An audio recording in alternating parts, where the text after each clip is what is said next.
It might be time we have a conversation about those dogs up in Cleveland, because the Cleveland Browns just upset the Baltimore Ravens. Their defense, once again, electric. They scored a touchdown this week. Besides that, held the Ravens pretty ineffective offensively. Sure, put up some points, but you know it was tough sledding, and you know those points were caused by the Browns' offense not doing all that much. But it doesn't really matter at this point, because Baltimore is one of the best offenses in the league. They got shut down. I think this Cleveland team can shut down pretty much any offense. I don't see the Chiefs matching up against them all that well. They can cover Kelsey if they really need to, and the Chiefs' offense is in a slouch. The Eagles might have something for them, but I'm not optimistic with how they've been playing, turning the ball over. And who else is left besides that? The 49ers, maybe, if they get things rolling. We've seen what they look like against good defenses. The league might be in trouble. We may be witnessing an all-time great defense coinciding with the most overpaid quarterback in football.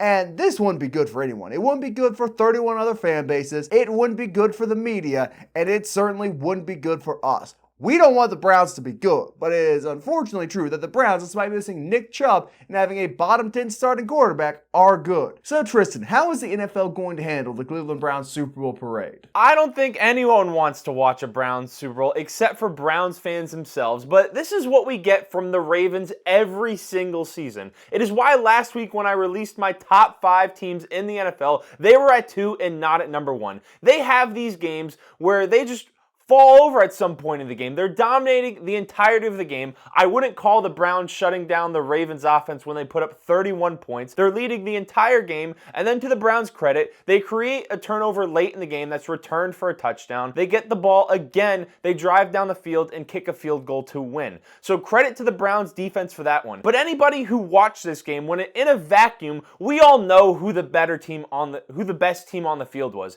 It was the Ravens. They have the better quarterback. They have the more productive offense, and they have a comparable defense to the Browns. No, they don't. No, they don't. I'm not going to say that one. Both teams produced a touchdown defensively. At the end of the day, it came down to whose defense was better. At the end of the day, it came down to what the Ravens do all too often in these big moments. They fall apart. That's what happened. Are they still one of the best teams in the NFL? Yes, but we have seen them do this before, and it does not shock me that it happened in this game. So that's what. Now on the Browns side of things, I wouldn't love to say, but their defense is phenomenal. It's one of the best ones we've seen in recent memory. They have been carrying them, but they still have Deshaun Watson at their quarterback. The only reason they won that game is because Jerome Ford averaged over 6 yards a carry, and their defense created stops in the biggest moments when they needed to. So the reason I'm still hesitant and why I'm still hesitant on the Browns as far as them being Super Bowl contenders is because I just do not believe in the playoffs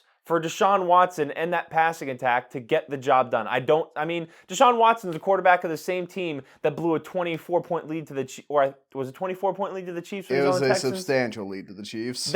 The same thing can happen with him leading the Browns in the playoffs and other big games this season. I mean, it doesn't really matter. There's not going to really be an availability to blow a 24-point lead if you're just strangling your opponent all game. Good defenses will win you championships. That statement's gone by the wayside in recent years, but an all-time great defense can carry a mediocre offense. And you're saying, oh, well, Jerome Ford averaged 6 yards a carry. Yeah, that's what the Browns offense is kind of built to do right now. It's supposed to be Nick Chubb. Now it's Kareem Hunt and Jerome Ford. They're going to run the ball well behind that offensive line. They got guys who can just go downhill through the gaps and be effective. They're going to do that every week. They'll control time possession, and they will grind teams to death. They match up really well against the best teams in the AFC. The question is, do they struggle so much offensively in the playoffs that they can't just run to death? Do they fall behind early? And that defense is not letting them fall behind early. I mean, you could say that, and we can go back and forth on this all day, but the Ravens blew them out. Granted, I know backup quarterback, so I can't really keep hammering that point home, but the Ravens, they're a better team. I believe in the Chiefs much more than I do in the Browns when it comes down to the playoffs in a big moment, and yes, they're going to be a playoff team off the strength of that defense, but I want to see them be consistently productive from Deshaun Watson or any quarterback with that offense in order for me to rank them in the top 5 or a serious contender coming out of the AFC. I'm just letting you know we may have a problem come January. I'm not happy about it myself, but we need to be aware of the circumstances. And speaking of circumstances, Justin Herbert's circumstances are going to be talked about an awful lot this week. Scored 31 points, lost the football game. Boo-hoo. playing a superior Lions team. A Lions team which is better at almost all, in fact, I'll go ahead and say, all facets of the game besides depth at wide receiver. It's a pretty real game, but this is the game the Chargers have been losing all year. Detroit does that to good teams. They can score with pretty much anybody. I'm not seeing why this is that big of a deal. By the nature of the Lions, any game they're in has the potential to be high scoring. Obviously, they've been shut down once offensively by the Ravens, but still, they're a good team. People are going to hoot and holler, oh, Justin Herbert, no defense, yada, yada, yada. Give it a rest. We've seen this song and dance before. We've heard the narratives. At the end of the day, if Herbert scored more points, he would have won. Is it his fault? Not really. He finally threw to his open receiver, and we saw it happen. Shout out Quentin Johnston. But I can't feel too bad for the Chargers. I can't feel too bad for Herbert. I just think when you're playing a defense like Detroit's, if you score less than 40 points, you can't really be all that shocked you lose the game. Well, I like Jahmyr Gibbs a lot, but this game certainly made all of the Jahmyr Gibbs fantasy football nerds that have been calling for Dan Campbell's job and the front office's job for drafting him 12th overall. This game made all those people extremely happy. He got it going, was very productive on the ground. David Montgomery wasn't really used all that much, and maybe that's something we see forward where, credit to Isiah. He said this is what the Lions are going to do with Jahmyr Gibbs and slowly work him more into the offense until he takes over the backfield, which he's done also in part to David Montgomery's injury. I'd like to throw something out there in regards to Montgomery. I don't think they're just going to completely go away from him as the year goes on. I think it's going to be a game-by-game thing where some games up the middle power running just matches up better where you go with Montgomery over a 200-pound Gibbs. Some games, hey, go outside, run wild, have fun. You're playing the worst defensive line in football. Let the rookie get some carry and see what he does in the open field. But there are going to be games where Montgomery gets more heavily used than Gibbs. I don't think we're done seeing him yet. No, I don't think we're done seeing him yet either, but I do think we've reached a point now where Jahmyr Gibbs is kind of the premier back that's going to be more heavily featured in the offense in that type of way. And this game kind of is what I expected to see. I know I picked the Chargers to win, but I also didn't. I was crossing my fingers that Brandon Staley and their defense would figure it out somewhat, and that defense is still atrocious. I don't understand how a defensive head coach that got the job for what he did with the Rams defense has this bad a defense with some big, he has the best safety in the NFL. He's got Joey Bosa, he's got Khalil Mack. They have pieces on that defense, and no matter what he does, every single week, they get blown out of the building defensively. It's embarrassing at this point. And I don't want to give, Justin Herbert a bunch of excuses, because I do think there's been some moments where he's been a little bit underwhelming, and there's also other moments where he looks fantastic, extremely good. And the Lions, they're a more complete team. They're better defensively. Jared Goff and what they've done with that offense has been great this season. But I still, for the Lions, I don't really fully believe in their defense when they're giving up that many points when it comes to beating. This is a Chargers team that was 4-4, so it's not like it was a spectacular Chargers team as far as the team goes. I still think the Lions are a little overrated, especially what we saw defensively. Really good offense. And the Chargers, when are they going to give up on Brandon Staley? Because at this point, it's every single week a defensive head coach. Horrible. At some point, you got to stop pounding the table about him being a defensive head coach and realize their offense is scoring a lot of points. Maybe he's an offensive head coach. It's hard to say. Looking at his head coaching record, his defenses have been terrible, his offenses have been great. I'm kind of glad to say maybe he's an offense. Maybe he reformed one of these offenses and said, hey, I'm going to dedicate my efforts. I'm going to spend all my cap space on the defense, so I'm going to dedicate my efforts to this offensive side of the football. Might be time you accept that. That defensive head coach, if you said it 12 times, I don't want to hear you say it again. Speaking of head coaches, Doug Peterson cannot be overly happy with the performance he is getting from young Trevor Lawerence. We thought he was going to take that next step, perform like he did the final 7 or 8 games of last season to start the year and going on through the season. That didn't happen. He struggled. He's put up single-digit points a few times, and the Jaguars, despite having a very good record, don't look like that good of a team. Don't look like the top dog in the AFC some people thought they would be. And I'm not worried about it. I think we are going to see a very slanderous and hateful argument from my co-host. I just got that feeling for some reason. It's almost like we talked about it a little bit before. Oh, wow. Imagine talking to people. But at the end of the day, we saw Lawerence do this last year. Did not play well the first 9 or 10 games of the season, then really turn it on, start cooking. I'm not going to push the panic button. I'm not going to, CJ Stroud this or that. I'm not that worried about it. If he doesn't turn on for the playoffs or the final few games of the regular season, then I'll be a little bit concerned. But right now, we've seen this song and dance before. They'll be all right. And the Jaguars are still winning games. Things are Oakley, Dokley, and Jacksonville. He was a much better quarterback all of last year than he's been this season. No, Let me keep going. I'm not going You to let went you on a start off whole with a spiel. lie. With a lie. You don't remember how they were talking about him after the first few games of last season. Talking about, oh, maybe Urban Meyer was right. Can I go now? You gonna lie? It's my again? turn. We don't have turns. This is a free-flowing conversation. This ain't a political debate. He has not been good. He's been bad this season. We all let the 4-touchdown comeback against the Chargers, who we just talked about how bad their defense has been. We let that performance in that second half against a horrible defense, a team that's known for choking, jade us into thinking that Trevor Lawerence was all of a sudden an elite quarterback capable of winning in big moments. That is not who he is and not who he has shown to be, especially this season. At this point in the year, he's 17th in the NFL in passing yards. He's 21st in the NFL in passing touchdowns. Justin Fields, from his own draft class, who might not even have a job next season, has more passing touchdowns, and he's missed 3 games. That is how bad the Jaguars' passing attack has been. And it's not like he has no one to throw to. Evan Ingram at this point is proving to be in that end of top 5 tight end conversation. Calvin Ridley, an elite talent at wide receiver. Christian Kirk, proving to probably be the best slot receiver in the NFL right now. And they also have guys like Zay Jones and other receivers on that offense. So it's not like their offense is completely devoid of talent, and we've not seen their offense be productive really at all this season. The defense has been much better than it was last year, and that has been what has carried them to 6 wins. But people like Nick Wright, who are calling Trevor Lawrence the prince, and people who are lauding the Jaguars as one of the better teams in the AFC, clearly haven't been watching their games. Because as someone who's a little bit spiteful, because I put a lot of fantasy stock into Trevor Lawrence, and he hasn't been doing it for me, and I've been watching a lot of games because of that reason,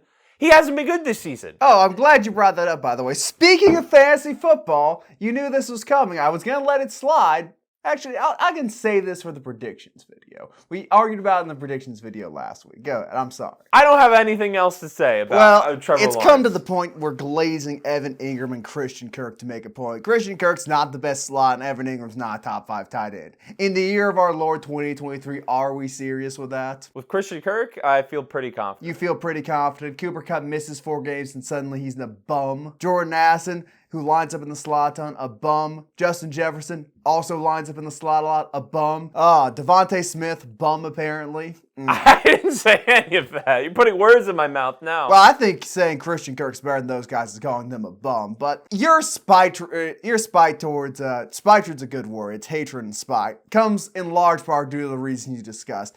Us non-fantasy football fiends who watch football through the lens of non-PPR leagues.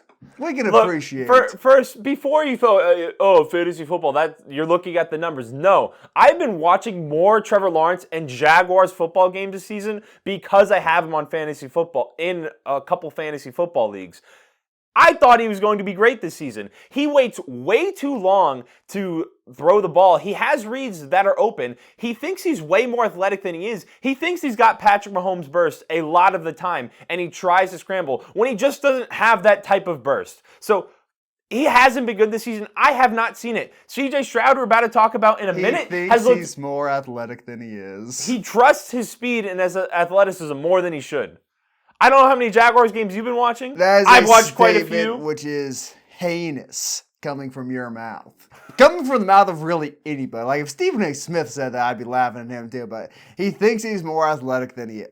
We're going to see in 5 games. We will revisit this in a month. A month from now, with the way, it goes for me, he might have 100 rushing yards on 10 attempts. 1 month, we are going to revisit this topic. I think he's going to be fine. Someone who has been a little bit more than fine, though, young CJ Stroud, who I'm moving up in the top course since you brought him up. Great game against the Bengals. Bengals had him there. Game-winning drive. Big interception. Could have cost him the game, cost him the season, cost him his reputation. CJ said, no. I'm the best Ohio State quarterback. Not you, Joe Burrow. You don't count. You got your NFL creds at LSU. I'm the best Ohio State quarterback. And then leads a nice little clutch drive. A lot of respect for CJ here. I'm warming up on the guy. Again, loser at Ohio State, but winner in the NFL. Ryan Day product to be sure. He probably doesn't think Michigan stole his signs. It's a beautiful world. But CJ, big win, good defense. Joe Burrow, gotta score more points against the Texans defense, man. Come on, what are we doing? But you and I can both agree, at the very least, at the bare minimum, the situation CJ Stroud is in Houston right now Good quarterback, top 10. You can make those top 5 arguments once the year's done. I'd like to see how defenses handle him in year 2. You know there's that sophomore slump when people get film on you. But you got to admit, the Texans are kind of a good team. Outside of CJ, they're kind of a good team. Certainly well coached. Well, I think this is what happens when you get a good coach and you find the quarterback in the draft. We always talk about these young quarterbacks, give them time. And then there's these quarterbacks that are just elite right out the gate, and they're special because they're that good. And that is who CJ Stroud is. He should be top 3 in the MVP voting right now. A game in which he had 470 yards. He follows it up with a 350-yard game, only threw 1 touchdown, but they were up by 10 more points with 3 minutes and 30 seconds left. This was the moment Isiah was salivating over. CJ. He saw that pick 6. It wasn't a pick 6. They got a pick. Bengals quickly scored. A pick resulting in 6. They had to punt the ball. The Bengals then moved the ball down the field quickly, tied the game. This was a moment you were waiting for. I think I like CJ more than Joe Burrow now. Joe Burrow is more of an Ohio State quarterback than he is in a way. I think he won a natty there. I'm not sure about my timelines. Certainly, he was on a team which beat Michigan. If this game went differently, we'd be hearing Isiah scream mid-J for 60 seconds talking about how he threw the game, classic Ohio State quarterback. That is not what happened. CJ Stroud, with 1 minute and 33 seconds left, drove down the field, got his kicker into field goal range, and won the game. The Texans are currently after the playoffs, a year after being the second worst team in the NFL. Credit to the coaching, credit to CJ Stroud being that guy. Credit to playing in the AFC South. That has also helped things quite a bit. And when you look at the rest of the AFC South, the Titans, even with Will Levis, kind of had a rough week. Jaguars, rough week. The Texans, right now, with the way that offense is playing, I think they have the best offense in the AFC South with the way Tank Dell, Noah Brown has played amazing. Who else? What are the other receivers? Nico Collins. They also have Robert Woods. They do have Robert Woods, I think. Robert Woods played well. They may be the best team in the AFC South right now. Their defense still a little bit shaky at points, but polite way to put it. Do me a favor, Tristan. Hold up those notes you have. Show the camera that. You don't need to show it on, but hold up that little piece of paper you wrote down. Do that for me, please. Show the camera. Do it. I didn't even read from the notes. No, it's not about that. Just hold it up for a second. I'm trying to prove something. That man wrote fan fiction about me, talking about, Isiah was salivating this, that, and the other. There's no salivating on this. I don't really dislike CJ Stroud. I'm kind of the further out he gets from Ohio State, I'm starting to appreciate him all the more. He's a fine quarterback. I don't like him, don't dislike him. He's a bad decision maker out of college, but apparently the Texans coaching staff hammered that out of him. I'm not going to hear this, CJ Stroud is hated by Isiah and everyone. I'm fine with CJ. I don't really care all that much about it. I'm happy he beat the Bengals. I don't like the Bengals. I am indifferent on him and the Texans. Big Tank Dell guy. I said he was going to be Offensive Rookie of the Year. His quarterback's probably going to take that from him, but good season. Tough little bugger. I probably would not be playing football if I was that size. In fact, I certainly wouldn't. Because you're not playing football at this size. I certainly wouldn't be taking hits like Tank Dell was in the air, looking like a broken waxwork. But no more talking about my dislike of CJ. It is not a thing. It is a mental construct from a handsome young man. There, I'll say the nice thing. Speaking of handsome young men, Joshua Dobbs, the star man, the astronaut, the pastronaut, the man who will save the Minnesota Vikings. 300 yards, 2 touchdowns, most yards any quarterback had against that Saints defense all year, including your beloved CJ Stroud, and got the Vikings a win. Things got a little bit close.